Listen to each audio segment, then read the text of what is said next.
world is strange. The whole universe is very strange. But see, when you look at the details and you find out that the rules are very simple of the game, the mechanical rules by which you can figure out exactly what's going to happen when the situation is simple. It's again this chess game business.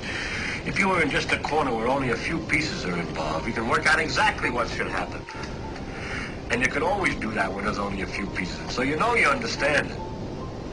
And yet, in the real game, it's so many pieces you can't figure out what's going to happen. So there was a kind of hierarchy of different complexities. It's hard to believe. It's incredible. In fact, most people don't believe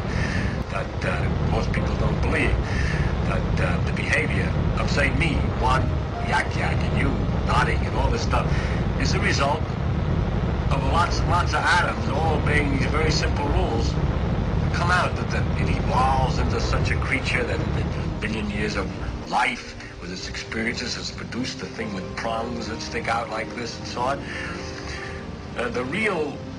There's such a lot in the world, there's so much distance between the fundamental rules and the final phenomena that it's almost unbelievable that the final variety of phenomena can come from such a steady operation of some sort.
Hello, Max here. As we slowly descend to the surface of Eve, I would like to inform you of the few things that have been happening in the past few years. After our defeat at Lathe, the Handland forces have been heavily monitoring us and making sure we don't send spacecraft to planets like this. Luckily, we've made a cloaking system to stop their signals from detecting us.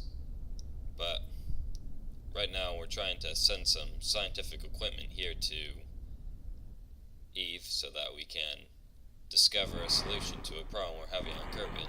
I'll tell you about that later. But the problem is that we've landed in a lake. And I thought for sure that this was land. From above and in the dark it really looked like land, but the best I could do is just try and roll out of it, but really there's nothing I can do. It's already quite lost. Hopefully we can achieve the 2 Kerbals stuck inside. Over here we have the cloaking system I was talking about. Rather large dish, but we need to keep it small so that the Handland forces can't see it visually from space or anywhere else. It's likely to go down sometime, but we're hoping that it can stay up just long enough so that we can get headway and get advantage above the Handland forces.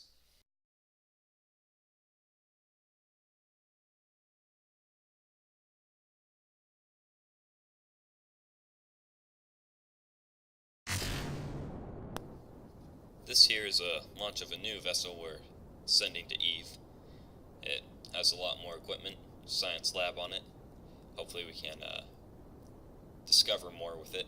Our last scientific lander is quite ill-equipped, and as you saw before, it landed in a lake instead of on land, so that's a minus there.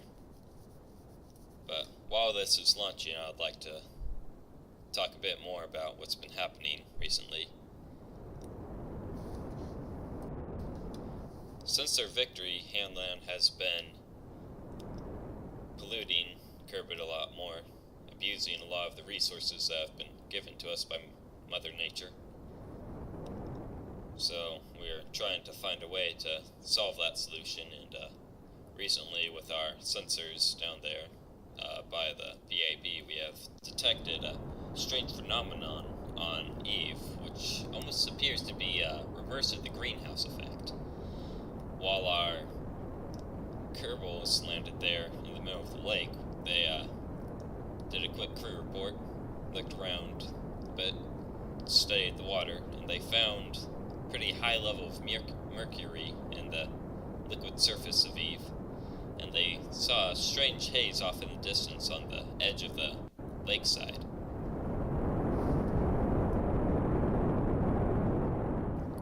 Now I'm sure some of you are wondering, Max, where's Macey? Well, we aren't very sure of that quite yet. We haven't found any proof. Some speculate perhaps he was captured, or perhaps even killed by Handland. Hopefully neither of those are true. Hopefully he's just hiding somewhere, waiting to come out, lead Spirit Wolf again. But for now we have to make do for what we have right now. We're quite lucky to have these jumbo tanks here. It was a bit of a donation, secret donation by another company. But we send sincere thanks to them, and hopefully we'll be able to repay them someday. So we're skipping to the capture of Eve here. We're going to make a few aerobraking maneuvers through its thick atmosphere. I believe it starts at about 95,000 or 100,000 meters up, but not completely sure. Hopefully we can just get down safely and find a good spot to land. Here we've got a nice shot of Eve from the ship's cockpit. We're using the Kerbal's video camera zoom-in eyes there. But we've just detected a rogue satellite near our vicinity. It appears to be shut down, but we aren't very sure. We think not. It seems to be getting closer to us. It doesn't have any weapons, but we're just going to hope that it forgets about us and hopefully it won't hurt us.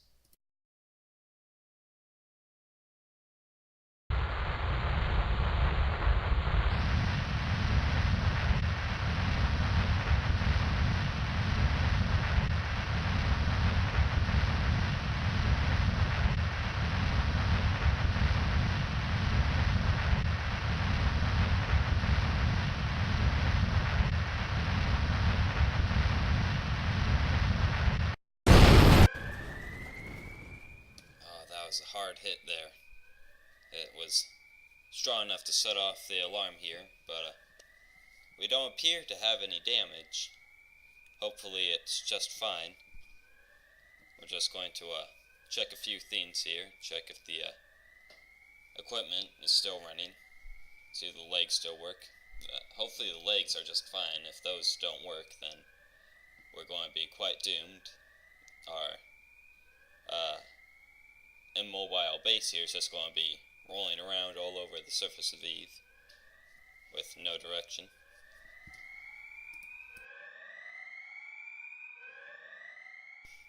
So it appears that everything's just fine. Fuel tank's not damaged, there's no fuel leaks there. So it's a hard decision here.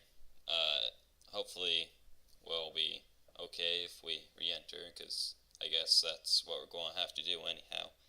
We don't really have enough fuel to go back to Kerbin, so just going to continue with the mission. Hopefully those won't become some of those famous last words, but I'm sure we'll be just fine.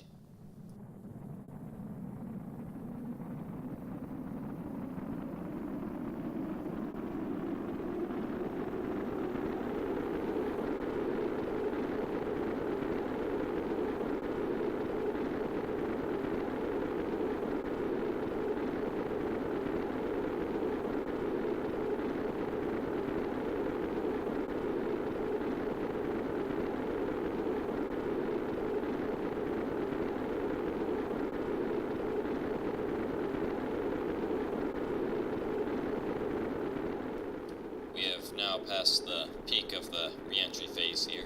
We shouldn't get any hotter than this. We've slowed down quite a bit. We've faced quite a bit of G-forces. But I'm pretty sure our Kerbal in there is just fine. They've been tested and have been able to survive an exceeding 15 Gs just fine. Sometimes even hundreds of Gs won't hurt them even a bit. But we're going to start our parachuting descent. I'm burning the rest of the fuel we have here to get closer to the liquid over there, the liquid surface. I guess you can't really call it water.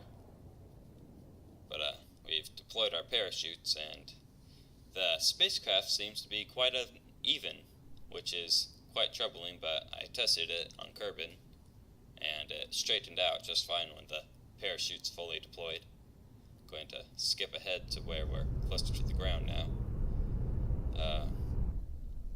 At first glance, we don't really see much, but hopefully we'll be able to discover more in this mission. Parachutes are fully deployed now, and it's still quite uneven, the spacecraft, but again, I tested that on Kerbin. The front legs should be able to stand the force just fine. Plus the atmosphere is a bit thicker, so we'll be able to go slower. The gravity on Eve is a bit heavier, but we should be just fine. There we go. But the problem is it's uneven. Our spacecraft doesn't line up with the slope quite well. I'm kind of tempted to raise the legs there, but I decided last second that's a bad idea. Probably was. So I just contemplate about, well, what are we going to do here? And eventually I decide, well, we'll try time acceleration. But that only leads to visitation from the Kraken. Well, at least the main body is even to the slope now. That's a plus. But thankfully I extended the solar panel before our cockpit fell off here, so our main body should have plenty of power. And the ladder there should still be reachable. You're able to open ladders just by walking, so it doesn't seem like too big of a loss. It looks like our Kerbal here is kind of dazed after falling in the cockpit like that, but he'll have plenty of time to rest in the snack-filled compartments of the hitchhiker container there. He's going to check inside the science lab real quick though, make sure everything's just fine, make sure everything's not too scrambled up after that landing, and especially after we were shot or more rammed into by that satellite there. So we've taken a quick peek into the hitchhiker container here, and looks like everything's in order, but we're going to take a more in-depth look at the science compartment. We found a few damaged materials and scientific equipment. Hopefully we can just repair those on site. Although if we have to bring new parts, we do need to bring a few more Kerbals here to Eve to run the science lab and have a few people manning this station. But until then, we'll just have to have Bob sit in his container and wait for the action to come. That is it for this episode. Please come next week and see the next one. Bye for now.